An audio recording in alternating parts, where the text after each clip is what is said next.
শব্দটা তিনি উচ্চারণ করেছেন এবং বলেছেন যারা মডেল, যারা নায়িকা, যারা হচ্ছে আমরা যারা ব্র্যান্ড প্রমোটার, তাদেরকে ভাড়া করে টাকা দিয়ে নিয়ে এসে চাকরের মতো খাটানো হয়। তার মানে কি আমরা যারা আছি এখানে উপস্থিত আমরা সবাই চাকর? যারা জব করছেন তারা সবাই বসের আন্ডারে চাকরের মতো খাচ্ছেন টাকার বিনিময়ে? আমার বাবা, আপনার মা, আমার বোন কোথাও না কোথাও চাকরের মতো খাচ্ছে। সকল নারী জাতিকে অপমান করা হয়েছে, সকল পুরুষ জাতিকে অপমান করা হয়েছে, বডি শেমিং করা হয়েছে। আমার জিমের ইনস্ট্রাক্টর সহকারে আমাদের অঙ্গভঙ্গিগুলো করে দেখানো হয়েছে।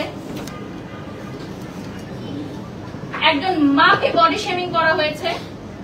সম্পূর্ণ ব্র্যান্ড প্রমোটার সেক্টরকে ধূলিসাৎ করার জন্য ষড়যন্ত্র করা হচ্ছে। আমি যে সকল ব্র্যান্ডের সাথে যুক্ত আছি সেই সকল ব্র্যান্ডকে হেয় করা হচ্ছে, যাতে সেই সকল ব্র্যান্ডরা উঠে দাঁড়াতে না পারে, প্রমোশন না করাতে পারে। সোশ্যাল মিডিয়াতে আপনারা দেখেছেন রীতিমতো তোলপাড় সৃষ্টি হয়ে গেছে। উদ্দেশ্য প্রণোদিত ভাবে যে বা যারা বারবার আমার এই ক্যারিয়ার নষ্ট করতে চাচ্ছেন, আমার এই সুনাম, আমার দীর্ঘদিনের পরিশ্রম এবং সততার সাথে একটা জায়গা তৈরি করে আমি এখন ব্র্যান্ড প্রমোটার হিসাবে যে স্ট্যাবলিশ হয়েছি এবং আমি এখন এক বা একাধিক ব্র্যান্ডের ব্র্যান্ড অ্যাম্বাসেডর হিসেবে যুক্ত আছি, সেই সকল ব্র্যান্ডের ভ্যালু নষ্ট করা, সেই সকল ব্র্যান্ডের মানহানি এবং ব্র্যান্ড অ্যাম্বাসেডর হিসেবে আমি বাড়ির সঙ্গে আমার মানহানি করার জন্য কিছু দুষ্টু চক্র উঠে পড়ে লেগেছে। আপনারা বিগত কয়েক মাস আগেও দেখেছেন একটি বেসরকারি টেলিভিশনে আমাকে বিভিন্নভাবে হেয় করার চেষ্টা করা হয়েছে এবং পরবর্তীতে বিভিন্ন কন্টেন্ট ক্রিয়েটাররা বা নতুন ব্র্যান্ড প্রমোটাররা আমাকে নিয়ে বিভিন্ন ধরনের কন্টেন্ট তৈরি করেছে, যেটা আমার জন্য মানহানিকর। এমনকি তারা আমাকে বয়কটেরও ডাক দিয়েছিল। সেই অবস্থা থেকে আমি শক্ত হাতে উঠে এসেছি এবং সেই ট্রমার মধ্যে দিয়ে আমি যখন ছিলাম, সেই আমরা কোর্ট পর্যন্ত গেছি। সেখানে আমার আইনজীবী ছিলেন জান্নাতুল পিয়া, আপনারা দেখেছেন। ওই কেসটা এখনো চলমান আছে।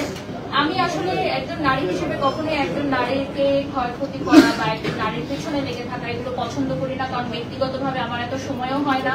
আমার এবং আমার হাজবেন্ডের বেশ কিছু যৌথ বিজনেস আছে, আমি নিজেই অনেক ব্যস্ত থাকি আমার সংসার বাচ্চা নিয়ে। তা আমি সেই মামলা মোকদ্দমাগুলোকে আস্তে আস্তে স্টপ করেছি এবং আপনারা জানেন যে এই আইনি প্রসিডিউর গুলো একটু লেন্দি হয়, তো সেই জন্য ওগুলো এখনো চলমান আছে। যদি আমি চাই সেগুলোতে আরো বেশি সময় দিলে সেগুলো আরো দ্রুত আগাত। কিন্তু এই যে আবারও পুনরায় সেই একই ব্যক্তিরা যারা আসলে এই হেলিকপ্টার শুটের সাথে যুক্ত ছিলই না, এবং সেই নারী উদ্যোক্তা উনি পরিচয় দিয়েছেন যে যেই ফ্রড ওনার নামটা হচ্ছে রোজা। আমি ওনাকে ফটোশুটের দিন ওনার সাথে আমার দেখাও হয়নি, কিন্তু প্রেস কনফারেন্সে মিথ্যা অভিযোগ দেওয়া হয়েছে যে আমি ওনার সাথে খারাপ ব্যবহার করেছি। যেই মানুষটার সাথে আমার দেখা হয়নি এবং ওখানে দুইজন সাংবাদিক উপস্থিত ছিলেন, আমি ঠিক জানি না ওনাদের নামটা, ওনারা নিজেরা রাজসাক্ষী যে আমার ওনার সাথে ওই দিন ফটোশুটে দেখা হয়নি এবং রিপন সাহেবও ছিলেন ওখানে। আমার রোজার সাথে ওনার সাথে আমার ফটোশুটের দিন কোনো দেখা হয়নি, তো খারাপ ব্যবহার বা দুর্ব্যবহারের কোনো প্রশ্নই আসে না। আর উনি যে বারবার উল্লেখ করছেন যে আমাদের কোম্পানি থেকে ওনার সাথে খারাপ ব্যবহার করা হয়েছে, আসলে হেলিকপ্টারটা যখন চলমান থাকে তখন অনেক বেশি সাউন্ড থাকে, সেখানে জোরে কথা বলতে হয়।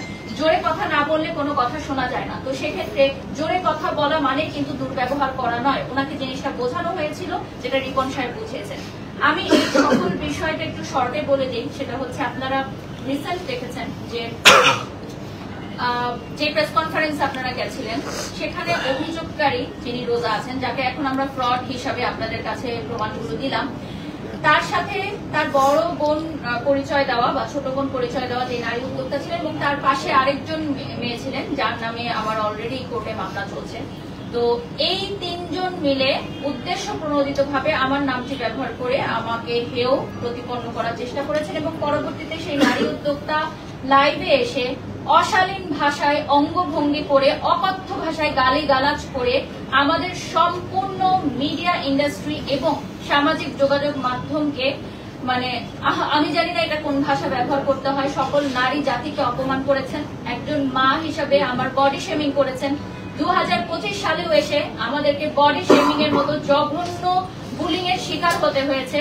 আমার মানসিক স্বাস্থ্যের কথা চিন্তা করে আমি আজকে এখানে এসেছি যে এই ধরনের মানে নারীরা যারা সামাজিক যোগাযোগ মাধ্যমে বুলিং করে থাকেন এবং এইটাই এস্টাবলিশ করে থাকেন যে বুলিং করার মাধ্যমেই রিচ ফেসবুক রিচ এবং ফেসবুকের ভিউ বাড়ানো যায়, তাহলে আমাদের পরবর্তী জেনারেশন বা সমসাময়িক যারা আছে তারা এটাই ধরে নিবে যে আমরা সামাজিক যোগাযোগ মাধ্যমে আর কোনো ভালো কাজ করব না, আমরা ঝগড়াঝাটি করব, গালাগালি করব, বুলিং করব, অশালীন ভাষা ব্যবহার করব, অঙ্গভঙ্গি করব, তাহলেই কেবলমাত্র আমাদের প্রচার প্রসার হবে, ভিউ হবে, আমরা ভাইরাল হব।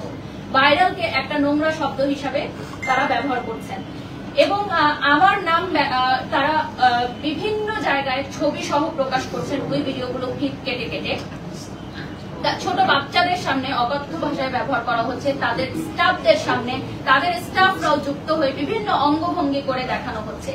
এবং তিনি লাইভে এসে সরাসরি বলেছেন যে ব্র্যান্ড প্রমোটারদেরকে ব্র্যান্ডের মালিকরা টাকা দিয়ে ভাড়া করে কিনে এনে চাকরের মতো খাটায়।